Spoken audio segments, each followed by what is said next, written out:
effectivement, dans la parole de Dieu, notamment dans le Nouveau Testament, l'Église est mentionnée comme étant l'épouse de Christ. Pour introduire mon message, je vais un petit peu parler du mariage, puisque c'est un petit peu dans ce champ lexical que quand on parle de l'épouse de Christ. Donc, je vais un petit peu parler du mariage, de l'institution du mariage.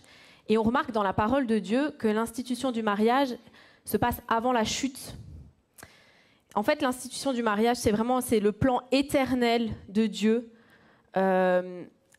pour l'homme et la femme. C'est d'avoir une union entre l'homme et la femme.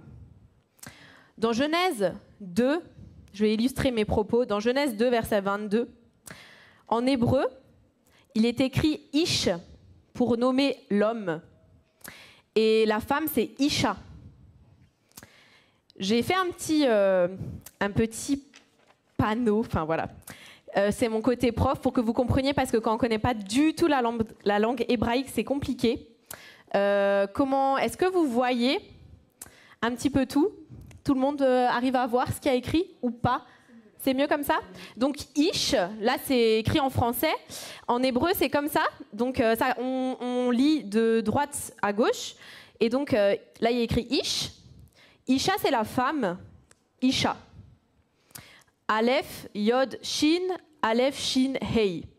Et en fait, on remarque qu'il y a deux lettres communes. C'est le Aleph et le Shin. Aleph et Shin dans homme et femme. Ish et Isha. Ces deux lettres, je vais pas m'éterniser là-dessus, mais ces deux lettres ensemble, ça fait Esh, ça veut dire le feu.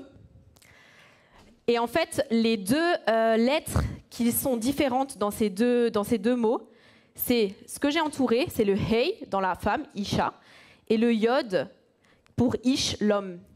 Et en fait, le Yod et le Hei, quand on les met ensemble, ça fait Ya, et c'est le nom de Dieu. Tout ça pour vous dire que quand l'homme et la femme mettent en commun leurs différences, l'image de Dieu est reconstituée. Il y a l'unité dans nos différences. Voilà, c'est une petite subtilité de la langue hébraïque que nous avions vue en cours à Jérusalem. Donc voilà, je vous le partage. Et voilà, il y a les sages d'Israël qui disent effectivement Esh, les deux lettres ensemble, les lettres qui sont les mêmes dans les deux mots, ça veut dire donc feu. Et ils disent que s'il n'y a pas Dieu qui est au milieu, ça peut être le feu, ça peut être compliqué dans un couple. Mais il y a Ya, et c'est la différence entre l'homme et la femme. Et c'est vraiment quand l'homme et la femme mettent en commun leurs différences qu'il y a l'image de Dieu qui se reconstitue. C'est l'unité dans nos différences. Dans Genèse 2, verset 24, il est écrit « C'est pourquoi l'homme quittera son père et sa mère et s'attachera à sa femme, et les deux deviendront une seule chair. » En hébreu, une seule, c'est écrit Erad. Ça veut dire un, c'est une unité. Et en hébreu, il y a deux mots pour dire une unité.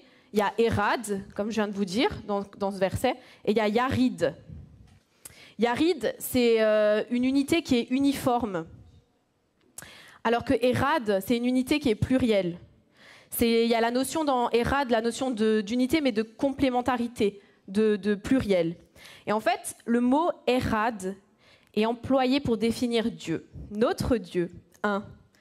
Dans le Shema Israël, c'est le texte fondamental que tout juif répète 2 fois par jour, et aussi aux occasions, à des fêtes, etc. Et il se trouve dans Deutéronome, chapitre 6, verset 4. Je vais vous le dire en hébreu et je vais vous faire la traduction en français. Shema Israël, Adonai Eloheinu, Adonai Erad. Écoute Israël, l'Éternel notre Dieu est le seul éternel. Erad, comme je disais, c'est une unité plurielle, et quand on parle de Dieu, ce Dieu un, en fait, c'est une unité qui est plurielle, qui englobe le Père, le Fils, le Saint-Esprit. Qui ont des personnalités différentes et des spécificités. Et c'est drôle parce que le mot Erad est utilisé pour parler du couple, dans Genèse, quand il dit l'homme quittera son père et sa mère et s'attachera à sa femme, et pour parler de Dieu. Cette unité qui est plurielle. Je vais y revenir après pourquoi je dis ça. Et ce qui est bizarre aussi dans la langue hébraïque, c'est qu'un mot a une valeur numérique. Chaque lettre, c'est aussi un chiffre. Et souvent, on peut calculer, enfin tout le temps en fait, on peut calculer la valeur numérique d'un mot. On additionne chaque lettre, puisque chaque lettre est un chiffre. Et le mot Érad a la valeur numérique 13, ça fait 13 en fait. Et il y a un autre mot, Ahava, ça signifie l'amour. La valeur numérique de ce mot, c'est aussi 13. Et les sages d'Israël, les rabbins, disent qu'effectivement, ce qui fait l'unité de la Trinité, Érad, 13, c'est l'amour. 13 et 13. Et c'est pareil dans le couple. Ce qui fait l'unité, c'est l'amour. Et c'est pareil dans notre relation avec Dieu. Pour être uni à Dieu, en fait, la clé, c'est l'amour. C'est l'aimer. Et tout comme dans un couple, je pense que l'unité dans l'Église est primordiale et c'est ce que Dieu attend de nous aussi. C'est cette unité qu'on a entre nous, une unité érade, plurielle, parce qu'on est tous différents, toutes différentes. Je pense que si on n'avait pas Dieu qui nous unissait, on ne se côtoierait pas, on s'entendrait peut-être même pas. Mais en fait, je crois que Dieu nous appelle réellement, comme dans un couple, comme dans sa relation qu'on peut avoir avec lui, dans l'Église, entre frères et sœurs aussi, cette unité érade, plurielle. Cette unité avec Jésus, entre nous et Dieu, mais cette unité aussi entre nous tous. Et bien sûr, l'unité avec Christ, notre époux. Et justement, nous allons parler un petit peu plus en détail de l'époux, de l'épouse, puisque c'est le thème ce matin, qui est possible effectivement seulement par l'amour.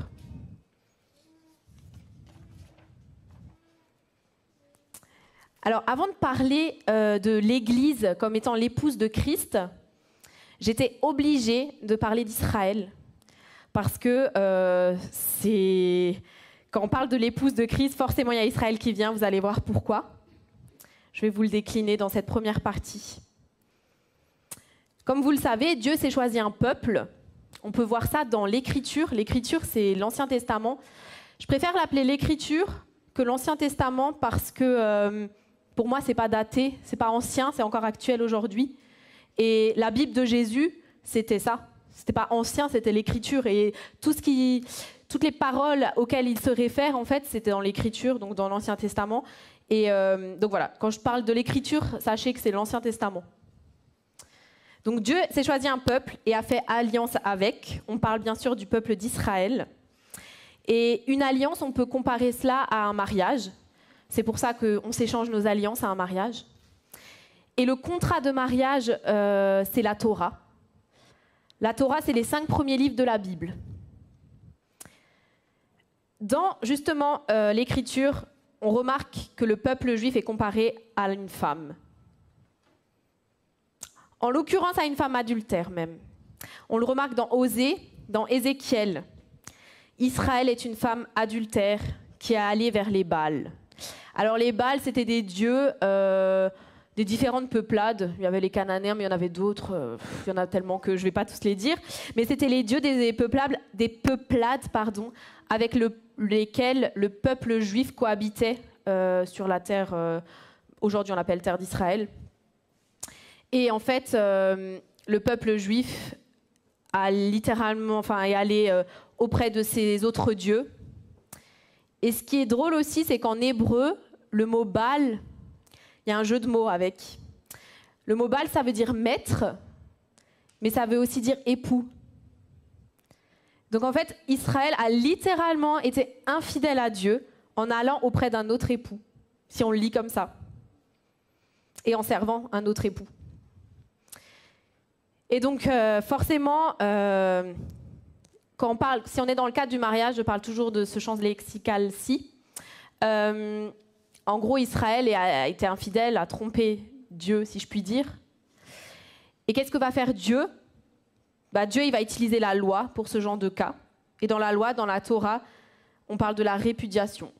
Donc en fait, simplement, Dieu, il va répudier Israël, comme un homme au temps de la Torah répudiait sa femme qui a été infidèle. Et cette répudiation, ça va prendre la forme de l'exil. Ils vont partir, ils vont être exilés. Ça, c'est juste une petite parenthèse. Dans le Cantique des Cantiques, qui est un peu compliqué comme livre, j'avoue. Quand on était en études en Israël, j'ai dû faire justement une étude, un commentaire sur ce livre. Ça m'avait vraiment pris du temps et c'était compliqué, mais il est intéressant. Mais en tout cas, les sages d'Israël donnent une interprétation sur ce livre et ils disent que c'est l'amour entre Dieu et son peuple, entre l'épouse et le Messie. Nous savons qui est le Messie, et c'est l'époux. Et en fait, c'est pour cette raison que Jésus, il va se nommer lui-même l'époux. Il s'identifiait clairement comme étant le Messie aux yeux des Juifs, parce que les Juifs, quand on parlait de l'époux, ils savaient clairement qu'en fait, ils disaient qu'il était le Messie. Puisque dans le Cantique des Cantiques, l'époux, c'était le Messie. Et lui, en se disant « je suis l'époux », il comprenait tout de suite qu'il disait « je suis le Messie ». Pareil, de même, Jean-Baptiste, dans Jean 3, verset 29, il va aussi appeler « je suis l'ami de l'époux », pour faire référence à ce livre-là. Voilà, c'était une petite parenthèse. Donc du coup, on était où ? Dieu, il va répudier Israël, ça va prendre la forme de l'exil. Mais Dieu aime Israël et l'amour de Dieu est beaucoup plus fort, pardon, que l'infidélité de son peuple. Dieu veut rétablir l'alliance entre eux avec un nouveau contrat immuable.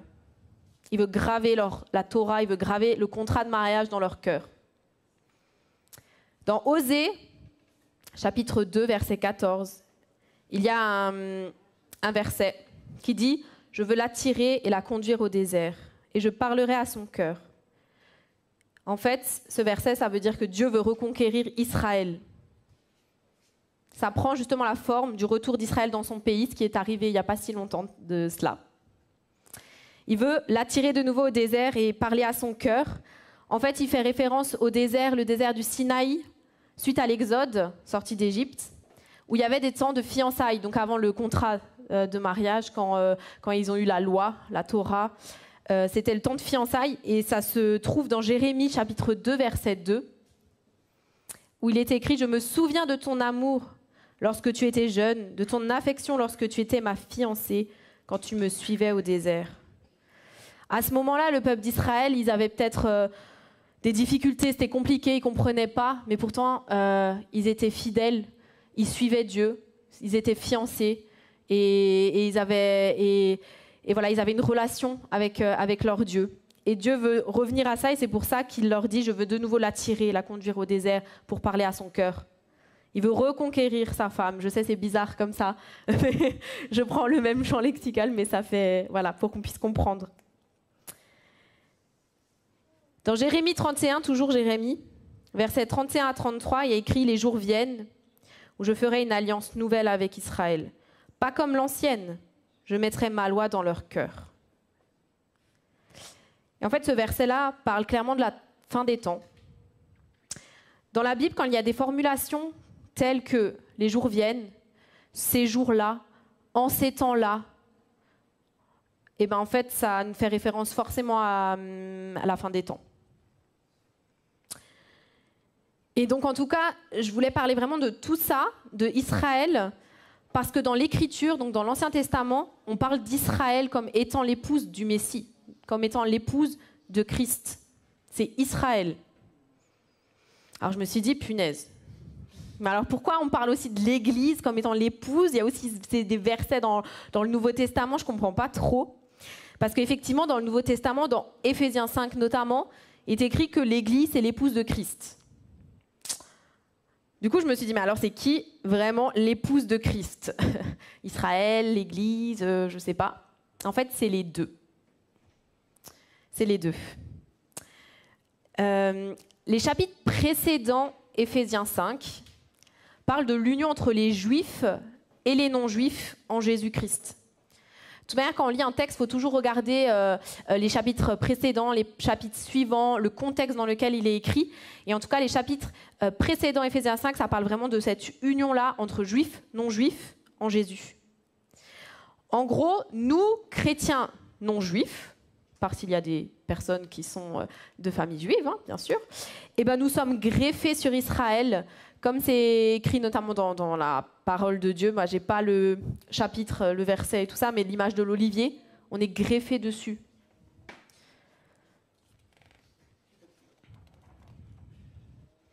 L'alliance que Dieu avait fait, que Dieu a fait avec Israël, est élargie aux autres nations. S'ils entrent et se maintiennent par selon Paul. Il le décrit dans le Nouveau Testament.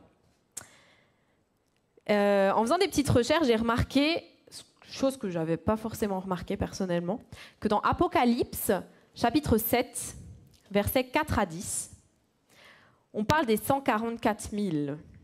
Je vais pas faire tout un message là-dessus, mais il parle des 144 000 du peuple d'Israël qui louent Dieu, qui sont devant le trône. Et après, on voit qu'il y a une foule qui se rajoute.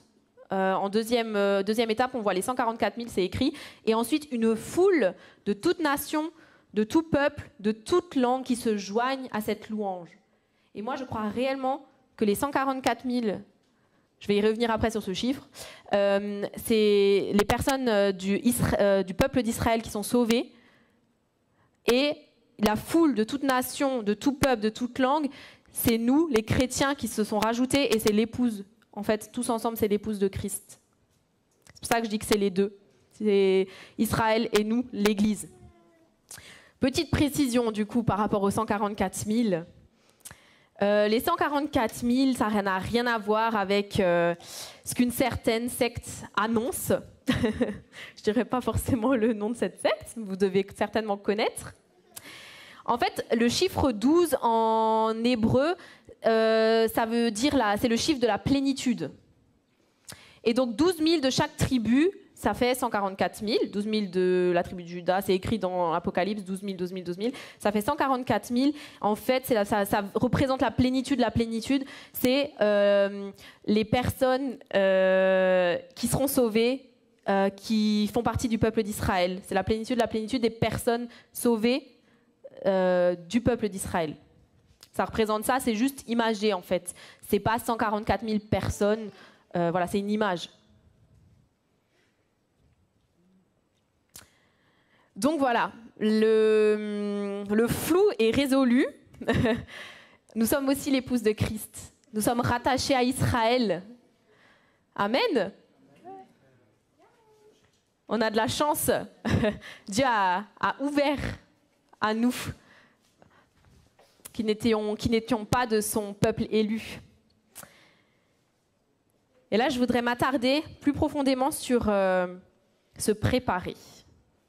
Préparons-nous à la rencontre de notre époux. Qu'est-ce que c'est? Qu'est-ce que ça veut dire, se préparer? Pourquoi? Pour illustrer cela, j'aimerais prendre la parabole des 10 vierges, qui se trouve, je ne sais même pas, je ne l'ai même pas écrit, dans Éphésiens 5, non? Non, du tout. Dans Éphésiens? Non. Quelqu'un le sait? Dans Luc? Ouais, c'est dans Luc, mais je ne sais plus. Je ne l'ai même pas noté, donc je suis désolée. Je ne peux même pas vous donner la référence, mais en tout cas, on va parler de la parabole des 10 vierges. Et les 10 vierges fait référence aux demoiselles d'honneur, au cœur des filles de Jérusalem qu'on peut lire dans le Cantique des Cantiques. Comment? Matthieu 25. C'est même pas dans Luc alors? D'accord, mais excusez-moi, vous voyez bien. Très bien. Matthieu 25, si vous voulez noter. Parabole des 10 vierges. Donc dans cette parabole, on remarque qu'il y a 5 vierges folles, sont nommées comme ça, et 5 sages. C'est compliqué à dire. Et ça représente l'ensemble des chrétiens, juifs et non juifs, des personnes qui ont donné leur vie à Dieu, qui ont cru et donné leur vie à Jésus. Et on voit que les 10 vierges sont invitées aux noces. Alors les noces, à ce moment-là, c'est un parallèle avec les noces de l'agneau, qui se trouve dans Apocalypse 19. Verset 9, il y a écrit « Heureux ceux qui sont invités au festin des noces de l'agneau ». Ça fait référence à cela, et on en parlera dans le point suivant d'ailleurs. Mais on remarque, donc toutes ces vierges sont invitées aux noces, mais on remarque qu'il y a une difficulté majeure. L'époux tarde. L'époux tarde. Il met longtemps, il ne vient pas. Elles attendent, et il ne vient pas. Alors qu'elles sont invitées, il est censé arriver, donc c'est quand il veut. Et en fait, c'est un parallèle avec la fin des temps. Et la chose qui va être le plus compliquée pour nous à la fin des temps, si nous sommes encore là, ou nos enfants, voilà, ce sera l'attente. L'attente. Jésus, notre époux, va tarder. En tout cas, pour nous, ça va sembler long. On va avoir l'impression qu'il a oublié, qu'il ne vient plus. On va avoir l'impression que c'est le mal qui triomphe dans ce monde. On va avoir l'impression que les méchants gagnent, que les méchants, ils s'accroissent, et que Dieu, justement, il ne répond même plus au cri des justes. Mais comme je le dis depuis tout à l'heure, ce ne sera qu'une impression. Ce ne sera qu'une illusion, parce que Dieu, il est au contrôle. Amen. Dieu est au contrôle. Et en fait, Jésus n'est pas injuste parce qu'il tarde, mais il est patient avec les injustes. Il est patient pour donner un maximum de chance aux injustes de se repentir. C'est pour ça qu'il tarde. Alors forcément, oui, le juste souffre en attendant. C'est notamment pleinement décrit dans les psaumes. Voilà, le juste souffre en attendant. Et on a l'impression que le mal triomphe, que les méchants gagnent. Mais en fait, Dieu est patient. Dieu est patient. Mais un jour, sa patience aura un terme, une limite. Et là, les justes seront récompensés. Dieu a entendu les cris des justes, Dieu entend, mais il est patient. Et je pense que vraiment et réellement, en faisant référence à cette parabole-là, ce sera difficile, cette attente. Comme les vierges, on remarque que les 10, les vierges folles et les vierges sages, se sont endormies, toutes. Elles se sont endormies en attendant cet époux qui tardait. Mais on voit qu'il y a une différence. Cette différence, c'est l'huile dans les lampes. Si vous relirez, j'ai pas relu la parabole en entière, vous relirez à la maison si vous vous souvenez plus trop. Elles ont des lampes et en gros, les folles, n'ont plus d'huile pour allumer leurs lampes.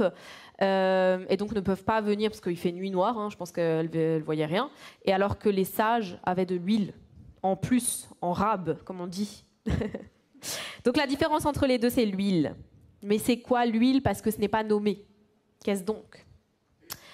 Beaucoup interprètent l'huile comme étant le Saint-Esprit, parce qu'effectivement, dans la parole, souvent, l'huile fait référence au Saint-Esprit.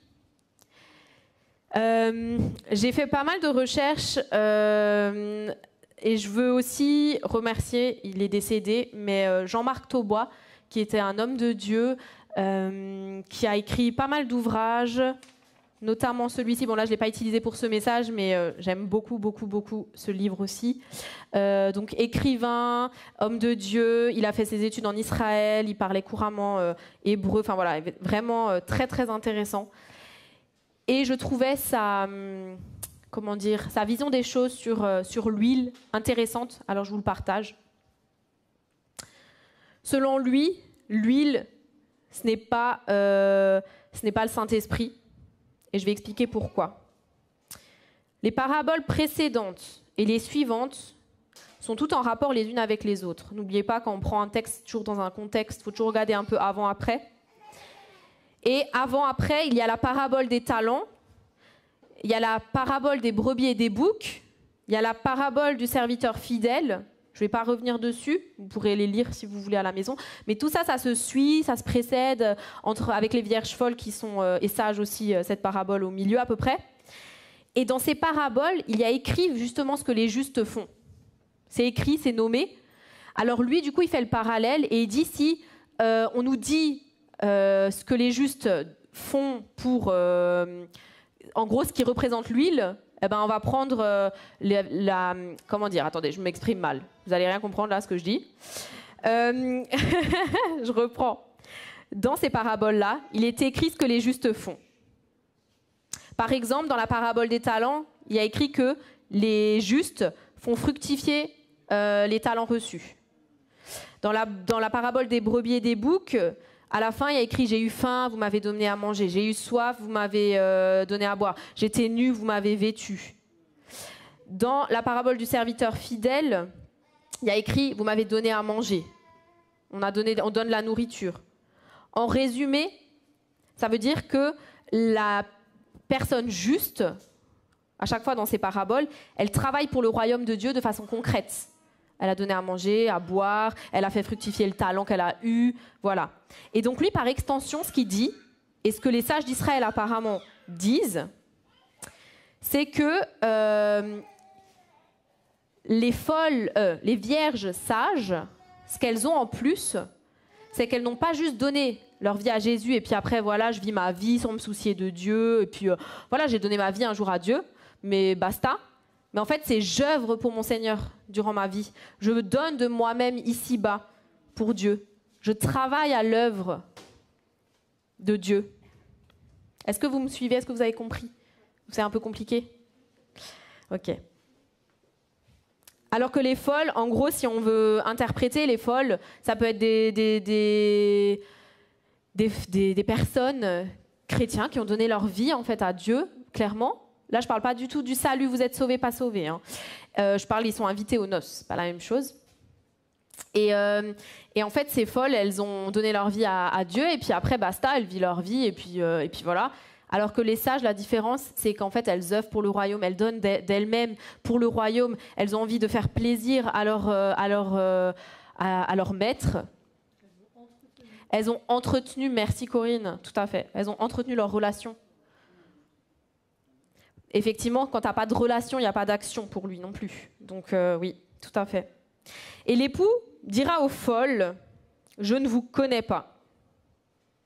Et dans la parole, il y a un autre endroit où c'est écrit « Je ne vous ai jamais connu ». Je ne sais plus où c'est, je vous avoue que mon message, je l'ai fait un petit peu tard. Et en fait, c'est juste pour vous dire que je trouvais qu'il y avait une différence entre « Je ne vous connais pas » et « Je ne vous ai jamais connu ».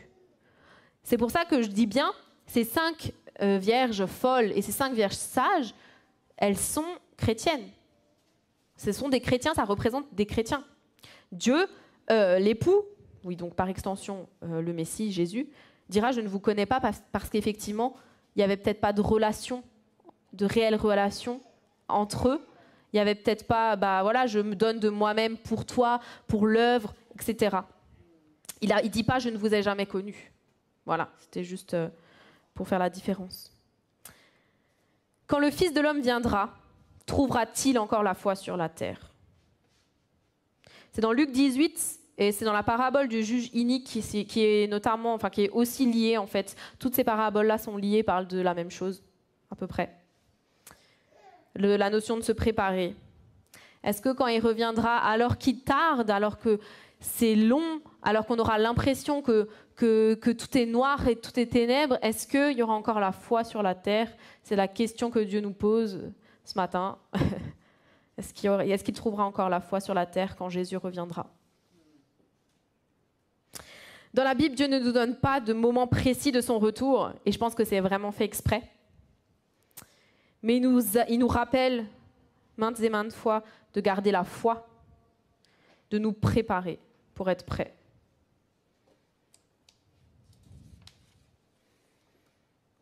De nous préparer, comme je disais, c'est avoir cette relation avec le Seigneur, c'est avoir cette envie de le servir, de servir notre prochain par extension, parce que quand on sert Dieu, forcément on sert nos semblables, de voir quelqu'un de nu, et de l'habiller, quelqu'un qui a faim, de lui donner à manger, de travailler pour le royaume, de servir au sein de notre église, là où Dieu nous a placés. C'est ça. Et bien sûr, de passer du temps dans sa présence, avoir cette relation. C'est ça, nous préparer. Dans la tradition juive, je reviens pas mal à Israël dans ce message, parce qu'en fait, c'est quand même bien lié. Le mariage, c'est une succession d'étapes qui peuvent s'étaler sur plus ou moins un long moment, même des fois plusieurs années. Quand j'ai regardé ça, je me dis « Oh punaise, les pauvres !» Enfin, ok, c'est long. Et ce processus-là, il débute lors des fiançailles et s'achève au festin des noces. Donc, ça fait référence à cela dans la parole de Dieu, c'est pour ça que j'en parle. Et il était, donc pour moi, voilà, primordial de parler du festin des noces de l'agneau quand on parle de l'épouse de Christ, parce que ce festin, ça scelle le mariage entre l'épouse et Christ, entre l'épouse et l'époux.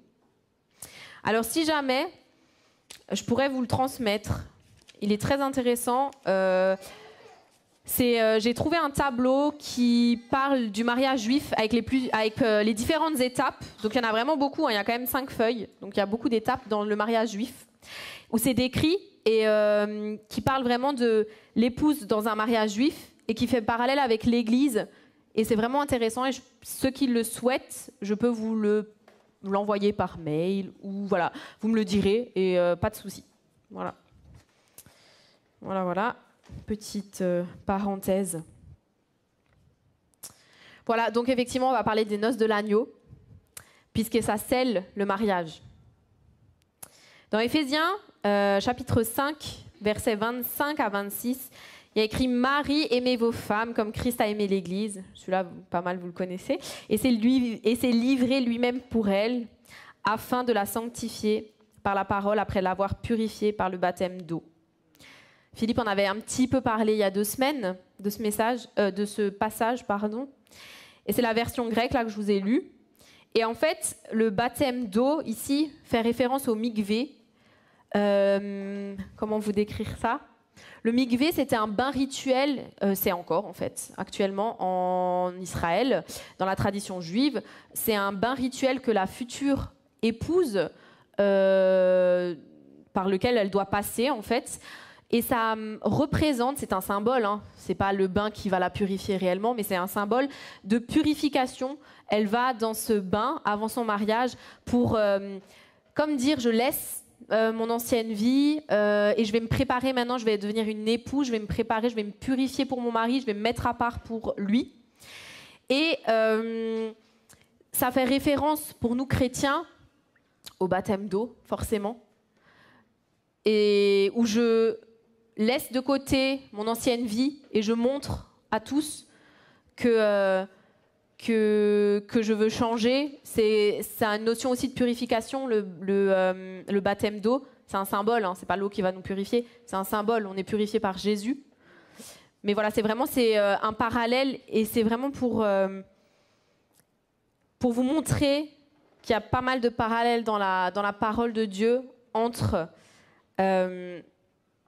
tout ce qui est de la tradition juive par rapport au mariage, en tout cas dans tout ce qui est mariage, vu qu'on est en train de parler de ça, et la réalité qu'on vit aujourd'hui, comme le baptême d'eau, qui est aussi une préparation pour rencontrer notre époux, comme la future mariée le fait, elle se met dans ce bain. Nous aussi, quand on est passé par les eaux du baptême, c'est aussi une préparation. Alors je dis pas que c'est ça qui sauve du tout, hein, mais ça montre aussi, c'est dans le processus de notre préparation.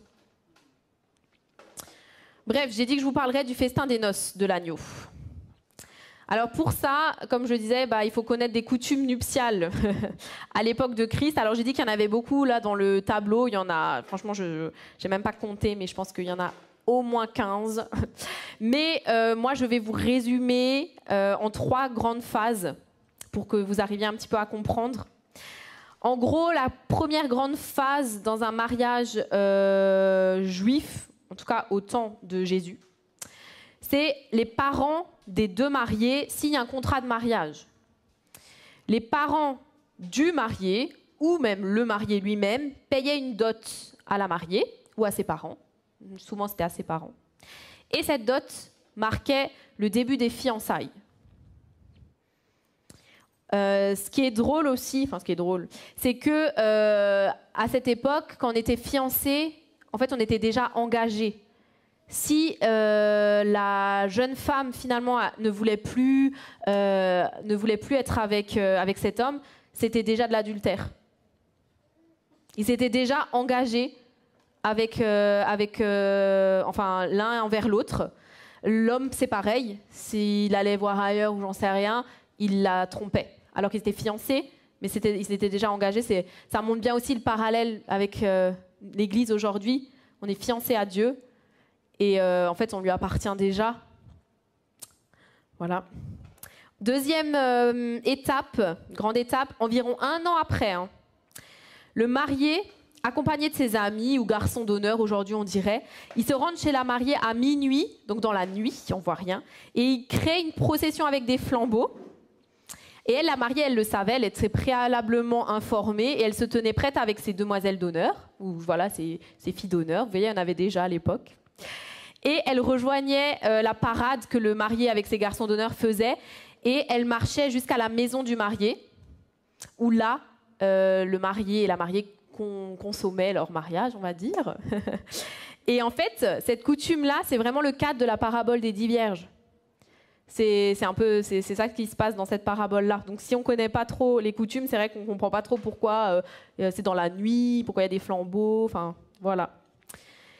Troisième étape du mariage dans la tradition juive, le repas de mariage lui-même, qui peut durer plusieurs jours, comme on peut le voir justement dans le récit des noces de Cana, dans Jean 2, chapitre 2. Et dans Apocalypse, on parle justement de ce repas des noces de l'agneau. Mais si on parle de ce repas, ça veut dire que les 2 premières phases ont déjà eu lieu. Alors je vais faire un petit parallèle. La première phase, les parents signent le contrat de mariage et il y a la dot. Ben oui, c'est déjà passé. Chaque croyant a mis sa foi en Christ et la dot est payée par le parent du marié. Dieu le Père a payé la dot par le sang versé de Christ pour son épouse. C'est le sang de Christ, notre dot. Nous avons été rachetés. Nous avons été rachetés, clairement. Dieu a payé la dot pour nous, son épouse. Deuxième étape, quand je disais que le marié, en gros, il va chercher avec sa femme sa future son épouse, avec il y a la procession dans la nuit, tout ça. Ça symbolise l'enlèvement de l'Église, où Christ viendra chercher son épouse. Et souvent, en plus, dans la parole, il est dit que Christ viendra comme un voleur dans la nuit, etc. Alors, je ne dis pas que ça veut dire qu'il viendra la nuit, hein, j'en sais rien.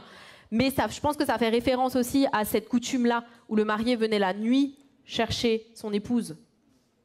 Et ça symbolise ça, l'enlèvement de l'Église. Christ viendra nous chercher. Je ne vais pas parler plus de l'enlèvement de l'Église aujourd'hui, par contre. Troisième étape, le repas des noces. Ça y est, on y est. Et pourquoi un repas de noces ? On est d'accord que le mariage, c'est le moment le plus heureux, c'est un moment de joie intense. Et le repas a beaucoup de signification. Quand on mange ensemble, en général, ça veut dire qu'on est amis, normalement. D'où le mot copain. Je ne sais pas si vous avez déjà remarqué, copain. L'étymologie, il y a co-pain, pain, le partage, on mange ensemble, on est des copains, c'est parce qu'on mange ensemble. Et justement, chez les Bédouins, encore aujourd'hui, dans certaines tribus certainement, ça je ne sais pas, mais en tout cas chez les Bédouins, ça se fait encore. Si 2 personnes, elles se réconcilient, le signe visible, c'est un repas. On va manger ensemble, ça scelle la réconciliation. Par exemple, dans le fils prodigue, justement, vous avez remarqué que quand le fils revient auprès de son père, le père, qu'est-ce qu'il fait ? Il fait un repas. Et en fait, c'est justement pour montrer à tous que c'est fini, tout ce qui s'est passé, parce que forcément les voisins savaient très bien ce qui s'était passé dans cette famille, que le fils était parti, avait dilapidé tout l'argent de son père, etc. C'était connu certainement. Et bien le père, pour montrer devant tout le monde que c'est réglé, que c'est terminé, qu'on n'en parle plus, il fait un repas, il invite tout le monde pour bien sceller de nouveau cette réconciliation entre lui et son fils. Donc en gros, c'est très important la signification du repas. Et justement de même, au festin des noces de l'agneau, ça représente cette réconciliation entre l'humanité et Dieu, entre l'humanité et Christ. Les choses qui nous séparaient, le péché, entre les hommes et Dieu, c'est terminé. À ce moment-là, c'est fini. La relation, elle est de nouveau comme avant la chute. C'est vraiment une image. Alors, il y aura certainement, moi je pense, un vrai repas. Mais c'est une image pour montrer à tous, devant tout le monde, d'autres peut-être entités spirituelles, à tous, à tout le monde, qu'on ne parle plus d'avant. Dieu et l'humanité maintenant sont de nouveau réconciliés, pour toujours. C'est ça, le repas, le festin des noces de l'agneau. On est réconcilié avec Dieu. L'épouse est avec son époux. Ça y est.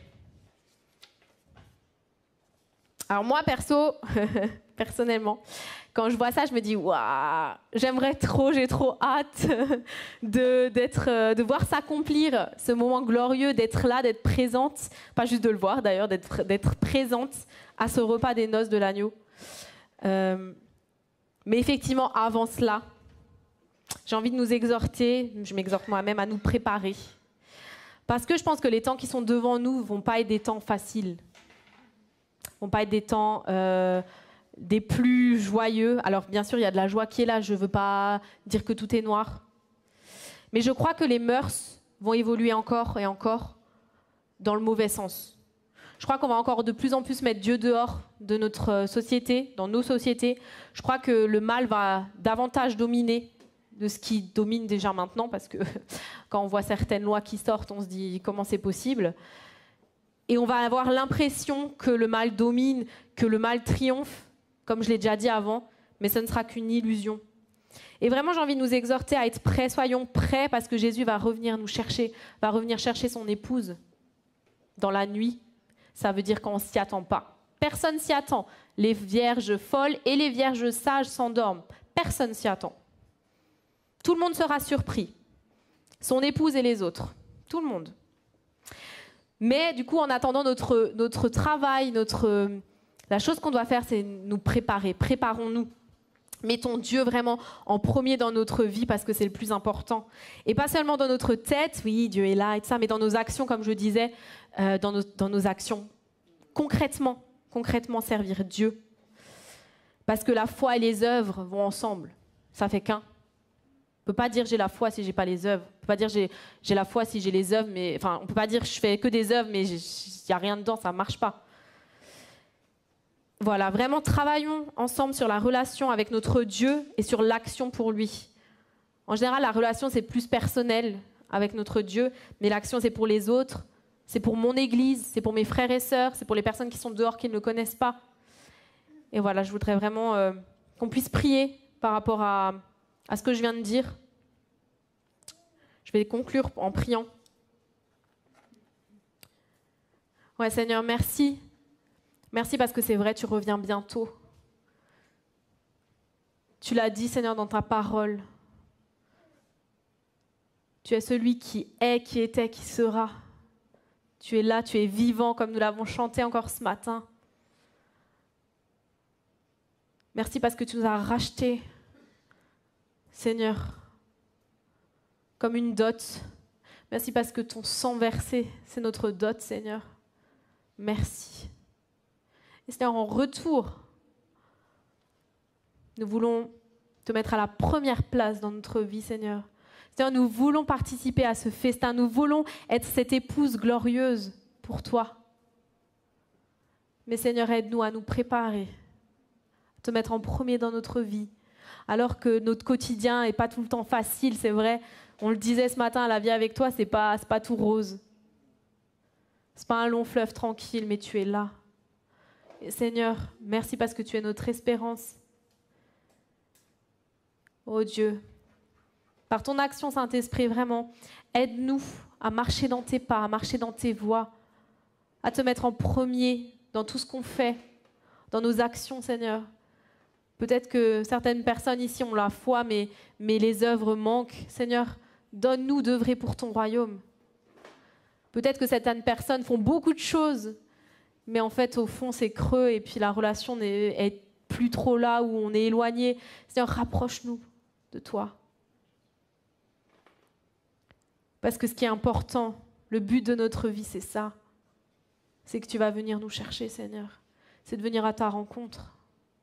Et Seigneur, oui, on ne sait pas quand ce sera. Toi, tu sais. Nous voulons te faire confiance. Et en attendant, nous voulons nous préparer pour toi, avec toi, Saint-Esprit, parce que tu agis en nous. Que toute la gloire te revienne, Seigneur. Merci parce que tu règnes sur ce monde, même si on a peut-être l'impression que tu es éloigné, que tu n'es peut-être pas là. que tu réponds pas parfois, tu es là, tu as tout sous ton contrôle, Seigneur. Tu es là et tu es le Maître. Alléluia. Gloire à toi. Amen.